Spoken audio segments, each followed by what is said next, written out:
अस्सलाम वालेकुम। कैसे हैं आप सब? उम्मीद है सब लोग ठीक होंगे, खुश होंगे। अल्हम्दुलिल्लाह हम भी ठीक हैं। Welcome back to my channel. तो यहाँ पे ना आज मैं बना रही हूँ हलीम। कितने ही दिनों से मेरा प्लान बन रहा था कि मैं बनाऊँ।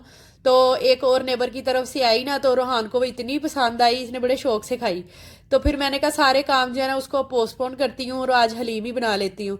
यहाँ पे है रात का टाइम और मैं ना सारी दालें वगैरह भिगो के रख रही थी, क्योंकि ये जो गंदम होती है ना उसको काफ़ी टाइम लग जाता है सॉफ्ट होने में। तो इसलिए अगर रात की सारी चीज़ें भिगी हुई हो ना तो काफ़ी कन्वीनियंट रह जाता है चीज़ों को ना गलाने में। तो खैर लाइफ स्टोरी मेरी चल रही है।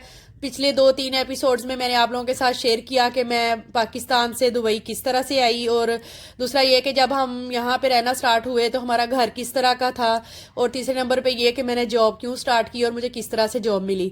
तो लास्ट वीलॉग में मैंने शेयर किया था कि फिर मुझे नर्सरी में जॉब मिल गई, लेकिन मैं ना उससे सेटिस्फाई नहीं थी। तो इसी तरह से मैंने स्कूल्स वगैरह में जॉब के लिए अप्लाई किया हुआ था। मैं ना यहाँ मटन के साथ बना रही हूँ हलीम, और मैंने ना विद बोन्स जो था वो गोश्त लिया था। तो काफ़ी मैंने गलती की कि विद बोन्स लिया, क्योंकि बाद में ना बोन्स निकालने में मुझे बहुत ही मसला रहा, मतलब बहुत टाइम लग के ना फिर मैंने उनको फिर अलग किया, बोनलेस मटन जो है ना किया। तो खैर मैंने सीवीज वगैरह ड्रॉप कर दी मुख्तलिफ स्कूल्स में। तो मुझे ना छुट्टियां हो गई हुई थी, तो 1-2 माह के बाद ना मुझे वहाँ से कॉल आई। तो मैंने ना ज्वाइन करने का सोच लिया, और इंटरव्यू मेरा बहुत ही अच्छा हो गया। हस्बैंड ने मुझे कहा कि देखो मैंने तुम्हें स्टार्ट में ही बताया था कि मुझे जॉब वाली लड़कियां जो है ना इतनी खास पसंद नहीं होती, इस वजह से कि उनका ना घर मोस्टली डिस्टर्ब रहता है। तुमने जॉब करनी है तुम करो, मुझे कोई इशू नहीं है, लेकिन हमारा घर और हमारी लाइफ जो है ना इससे डिस्टर्ब नहीं होनी चाहिए। और मैंने ना इस चीज़ को काफ़ी एज ए चैलेंज लिया, और मैंने कहा ठीक है मैं इंशाल्लाह कर लूँगी। क्योंकि एक बंदा जो हर टाइम घर में बिल्कुल फारिग ही रहता है ना, तो उसको यही उसकी कोशिश होती है कि अगर मुझे बिजी टाइम मिलेगा ना तो मैं उसको भी इंजॉय करूँगी। तो बस इस तरह से मैंने ना एक स्कूल जो है वो ज्वाइन कर लिया। लेकिन कहा जाता है ना कि with great power comes great responsibilities. तो वही हुआ कि जो नर्सरी की जॉब थी उसमें कम रिस्पॉन्सिबिलिटीज थी। तो अभी अगर मैंने as a lecturer job start की थी तो उसके लिए ना फिर मुझे बहुत ज़्यादा मेहनत भी करनी थी। और कुछ ये कि छुट्टियों के बाद न्यू ही स्कूल ओपन हुए थे, तो बहुत ही ज़्यादा ना वर्क जो था वहाँ पे उसका ना बर्डन था हमारे ऊपर। चार्ट्स वगैरह हम लोग बना रहे थे, वीकली प्लान, डेली प्लान। और कुछ जॉब भी मेरे लिए न्यू थी और इन्वायरमेंट भी मेरे लिए न्यू था, तो मैं ना उसको करने की फुल कोशिश कर रही थी। इवन के उसको ना करते करते रात के मुझे कभी कभी 2 बज जाती और मैं ना अपने प्लान वगैरह ही बना रही होती। हस्बैंड भी मुझे उसमें हेल्प करते, लेकिन वो बस देख रहे थे कि ये ना कर क्या रही है। दूसरा ये कि सुबह के टाइम मैं ना बहुत ही फजर से भी काफ़ी टाइम पहले ही उठ जाती, अपना स्कूल के लिए लंच रेडी करती। हस्बैंड भी ऑफिस साथ लंच लेके ही जाते थे, तो उनका नाश्ता रेडी करना, अपना नाश्ता रेडी करना। तो बाद में फिर घर आके थोड़ी सी रेस्ट करनी और घर की सफाई वगैरह करनी। फिर घर शाम के लिए खाना बनाना ताकि हस्बैंड आए तो उनको कोई शिकायत ना हो। अच्छा, उन दिनों में ना मेरे पास वॉशिंग मशीन भी नहीं थी। हम लोग ना कपड़े भी, मैं यानी कि कपड़े जो है ना वो हाथ से ही धोती थी। तो वो वाला भी एक काम यानी टाइम टेकिंग चीज़ थी, वो भी मुझे करना ही होता था। तो हस्बैंड ये सारा कुछ देख रहे थे कि ये कर क्या रही है। मुझे बस यही था कि ये ना इनको मेरी जॉब से कोई इशू ना हो, मैं इनको ना किसी किस्म का भी शिकायत का मौका ना दूं। तो लेकिन क्या हुआ कि लाइफ जो है ना वो बहुत ही हैक्टिक हो गई। तकरीबन 1 वीक हो गया हस्बैंड बस चुप करके मुझे देखते रहे कि ये कर क्या रही है। तो फिर एक दिन ना उन्होंने कहा कि देखो मैं इतने दिनों से चुप था, लेकिन तुम खुद देखो कि तुम्हारी लाइफ इस कदर बिजी हो गई है, हर टाइम तुम बिजी होती हो किसी ना किसी काम में। तो पहले तुम अगर फ्री होती थी, लेकिन जब हाँ मैं ऑफिस से आता था तो हम लोग ना अपने टाइम को एंजॉय करते थे। लेकिन अभी ये है कि जब मैं आता हूँ तो तुम खाना बना के फारिग होती हो, स्कूल का कोई ना कोई काम होता है करने वाला। तो ये सब ना मुझे बिल्कुल भी पसंद नहीं है। तुम इस तरह करो कि तुम ना जॉब छोड़ दो, तुमने अपनी ना अपने ऊपर बहुत ज़्यादा एक मुसीबत और बर्डन जो है ना वो डाल लिया। और मेरे पास इस बात का कोई जवाब नहीं था, वाकई इस तरह से था। मेरी नींद भी पूरी नहीं हो रही थी, मुझे कोई खाने का होश भी नहीं होता था। बस यही होता था, घर आती थी तो कामों में इतना बिजी हो जाती थी कि हस्बैंड को शिकायत ना हो, और जब मैं स्कूल जाती तो वहां पे मुझे ये होता कि नहीं नहीं मेरी जॉब लगी है तो उन लोगों को मेरे साथ कोई शिकायत ना हो। लेकिन लाइफ वाकई में बहुत ज्यादा हैक्टिक हो गई हुई थी मेरे लिए। खैर हस्बैंड के कहने पे ना मैंने उनकी बात से एग्री किया, और मैंने उन्हें कहा कि चलो ठीक है, मैं ना मतलब उन्हें ना कह देती हूँ कि मैं ना जॉब नहीं कर सकती, मेरे लिए बहुत ही पॉसिबल नहीं हो रहा, मुमकिन नहीं है कि मैं इसको ना कंटिन्यू कर सकूँ। तो बस मैंने अपना माइंड बनाया, मेरा दिल थोड़ा उदास भी था इस बात से। तो खैर मैंने ना उनकी स्टेशनरी वगैरह जो मुझे मार्कर और पेन वगैरह उन्होंने दिए हुए थे और कुछ बुक्स थी मेरे सब्जेक्ट से रिलेटेड वो दी, और मैंने ना उन्हें इनकार कर दिया कि मैं अब कल से नहीं आऊँगी क्योंकि मेरा घर काफ़ी ज़्यादा डिस्टर्ब हो रहा है। अंदर से मेरा दिल जो था ना वो उदास भी था इस बात पे। तो खैर मैं बस में आके बैठी तो मुझे ना एक और स्कूल से कॉल आ गई। तो उन्होंने कहा कि आज ही आपका इंटरव्यू है, आप ना आ जाएं। तो मैंने हस्बैंड को फ़ोन किया फ़ौरन। तो मैंने कहा प्लीज़ एक और चांस लेने दे, हो सकता है कि जो मैं अभी मेरी लाइफ जो है हेक्टिक चल रही है, न्यू जॉब जो मेरी हो तो वो उसमें इतनी रिस्पॉन्सिबिलिटीज़ ना हो, आप मुझे एक बार प्लीज़ ट्राई करने दें। मैंने काफ़ी उनकी मिन्नतें वगैरह की तो उन्होंने ना हामी भर दी, कह रहे चलो ठीक है तुम कर लो। तो जो उस पुराने वाले स्कूल की बस में मैं बैठी हुई थी ना, तो उस जगह पे मैं उतर गई जहाँ पे ना न्यू स्कूल में मैंने इंटरव्यू के लिए जाना था। ये ना एक न्यू स्कूल था और वहाँ पे ना बहुत ज़्यादा यानी ह्यूज अमाउंट में ना लोगों की हायरिंग हो रही थी, काफ़ी ज़्यादा वैकेंसीज थी वहाँ पे और लोग भी इंटरव्यू के लिए आए हुए थे। तो मैं भी इंटरव्यू के लिए गई। तो इंडियन थी उनकी प्रिंसिपल और काफ़ी माशाल्लाह से प्यारी थी, बिल्कुल एक्ट्रेस की तरह ही लग रही थी। उन्होंने ना साड़ी पहनी हुई थी, बहुत अच्छी लग रही थी और बहुत ही ज़्यादा वो ना सॉफ्ट और पोलाइटली बात कर रही थी। उन्होंने थोड़ा इंटरव्यू से मतलब कि मेरी सब्जेक्ट से रिलेटेड बात वगैरह की, चूँकि वो हिंदू थी और मेरा सब्जेक्ट तो जो था वो इस्लामिक था, तो उन्हें उस बारे में इतनी नॉलेज नहीं थी। उन्होंने ना इंटरव्यू की बेसिक सी चीज़ें पूछी मुझसे और बाद में ना एक और ऑफिस में मुझे भेज दिया।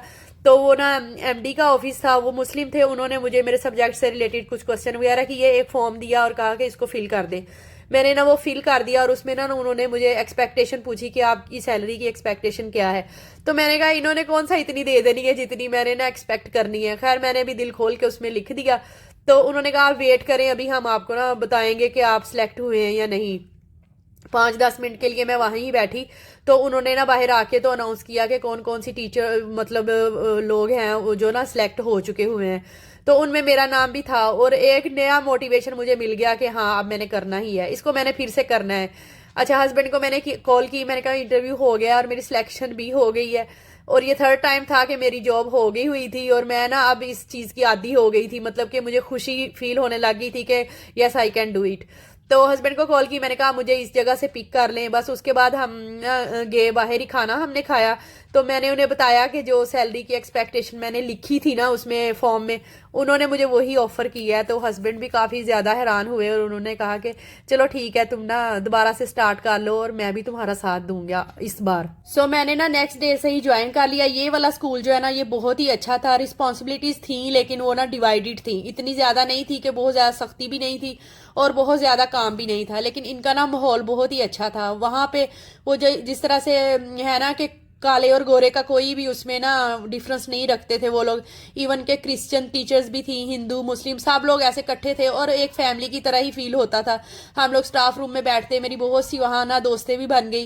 पाकिस्तानी टीचर्स भी थे वहाँ पे। जब छुट्टियाँ होती तो हम लोग बाहर कहीं ना कहीं पार्क वगैरह में मीटअप रख लेते। कुछ टीचर्स जो थी होती वो ना अपने घर से खाना वगैरह बना के ले आते और कभी कभी हम किसी के एक के घर में वन डिश पार्टी कर लेते।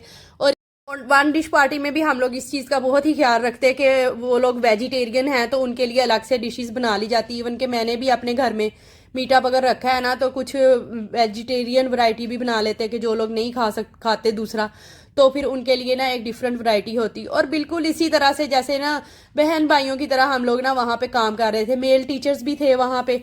तो लेकिन बहुत ही अच्छा माहौल था। और ये एक जो हमारे माइंडसेट बना होता है ना पाकिस्तान में रह के कि क्रिश्चियन है, ये हिंदू हैं, ये ऐसे है वैसे है। और दूसरा ये कि एक इंडियंस के लिए जो दिल में एक बात होती है ना कि ये हमारे शायद दुश्मन है, ये चीज़ें जस्ट ना पॉलिटिक्स की हद तक ही हैं। और बॉर्डर्स पे ही ये चीज़ें जो है ना चलती हैं। मैं आपको बताऊं रियल लाइफ में ऐसा कुछ भी नहीं है। ये लोग इतने अच्छे हैं ना, इतने अच्छे हैं, मतलब मेरे यहाँ तो सॉफ्ट कॉर्नर है इनके लिए ना, दिल में बहुत ही पोलाइटली बात करते हैं।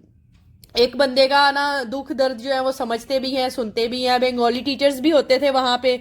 दूसरा ये कि और इजिप्शियन टीचर्स भी थे और सूडानी टीचर्स भी होती थी। अरबी मोस्टली वही लोग लेते थे। और हमारी जो सुपरवाइजर थी ना वो इंडियन बंगाली थी और वो बिल्कुल ऐसे ही थी जैसे एक बड़ी बहन नहीं होती, कि मतलब उनका एक प्रोफेशनल अंदाज ही नहीं था मतलब बात करने का, हेल्प करने का, बल्कि वो आम हमारे ना घरों के प्रॉब्लम्स जो होते थे ना वो भी हमारे साथ डिस्कस कर लेती थी, सुन लेती थी।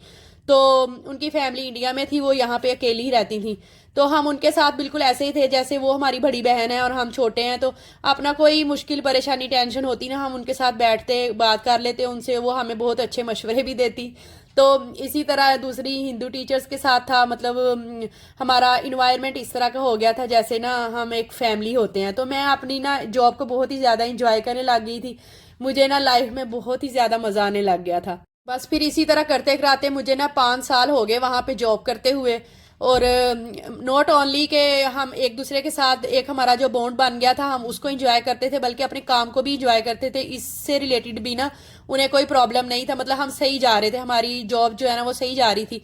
फिर वो स्कूल जो था वो न्यू था और उन्होंने भी इतनी तरक्की की, उन्होंने ना 2-3 स्कूल्स जो है ना वो और बना लिए। तो खैर इवन के अभी मैं जॉब नहीं भी कर रही ना, मेरा उन सारी टीचर्स के साथ रबता है अभी भी, व्हाट्सएप पे उनके मेरे साथ मैसेजेस पे रबता रहता है। जब ईद होती है तो मुझे विश करती हैं, जब उनका कोई मतलब के बर्थडे वगैरह होती है तो हम भी उनको विश करते हैं। ये चीज़ जो है ना जब हम पाकिस्तान में जाके डिस्कस करते हैं ना तो वो लोग ऐसे थोड़ा हैरान होकर देखते हैं कि अच्छा वो लोग इस तरह के हैं। लेकिन एक बात मैं आपको बता दूं, वो जो दुनिया हमें दिखाई जाती है ना मूवीज़ वगैरह में, इंडियंस बिल्कुल वैसे नहीं है। मतलब कि उनमें दिखाया जाता है कि बहुत ही एक्स्ट्रा ऑर्डिनरी खूबसूरती पाई जाती है, एक्स्ट्रा ऑर्डिनरी फैशनेबल है, एक्स्ट्रा ऑर्डिनरी उनके घर है। नहीं, ऐसा कुछ भी नहीं है, बिल्कुल हमारी ही तरह के आम से लोग हैं, आम से ही उनका मतलब कि वो रहने का अंदाज है। तो बहुत ही मतलब कि एक बहन भाइयों की तरह हम लोग तो यहाँ पे ना मिलते जुलते हैं, बात करते हैं एक दूसरे के साथ, एक दूसरे का ख्याल करते हैं। हलीम चूँकि मैंने बना ली थी तो इसलिए फिर मैंने कहा नेबर्स में भी दे देती हूँ एक दो जगह पे, क्योंकि इस पे बहुत ज़्यादा मेहनत लगती है। तो फिर यही कोशिश होती है कि दूसरों के साथ भी शेयर कर ली जाए। तो खैर इसी तरह से जो इंडियंस थी मेरी मतलब फ्रेंड्स वगैरह थी, वो भी अपने एरिया का खाना जब बना के लाती तो हमें ज़रूर ट्राई करवाती और हमें बताती कि इसमें क्या क्या इंग्रेडिएंट्स डालने हैं और ये किस तरह से खाना बना है। इस तरह से वो लोग भी पाकिस्तानी खाना जो है ना वो इंजॉय करते हैं। और उनमें एक बात फेमस थी कि पाकिस्तानी खाना जो है ना वो बहुत ही मज़े का होता है। तो बस इसी तरह से ना लाइफ चल रही थी और काफ़ी मज़ा भी आ रहा था। नेक्स्ट इंशाल्लाह आप लोगों के साथ शेयर करूँगी अपनी ज़िंदगी का एक और रुख, तो आप लोग स्टे कनेक्टेड रहिएगा। और पिछले जो पार्ट्स हैं ना मेरी स्टोरी के, उसको मैं ना डिस्क्रिप्शन बॉक्स में डाल दूँगी, आप वो भी वहाँ से देख सकते हैं। तो होपफुली आज का वीलॉग जो है ना वो आप लोगों को अच्छा लगा होगा और स्टोरी भी अच्छी जा रही होगी। चैनल पे अगर न्यू है तो सब्सक्राइब माई चैनल, और वीडियो अच्छी लगी हो तो लाइक ज़रूर कीजिएगा। Thank you for watching, till the next video. अल्लाह हाफिज़, टेक केयर, बाय बाय।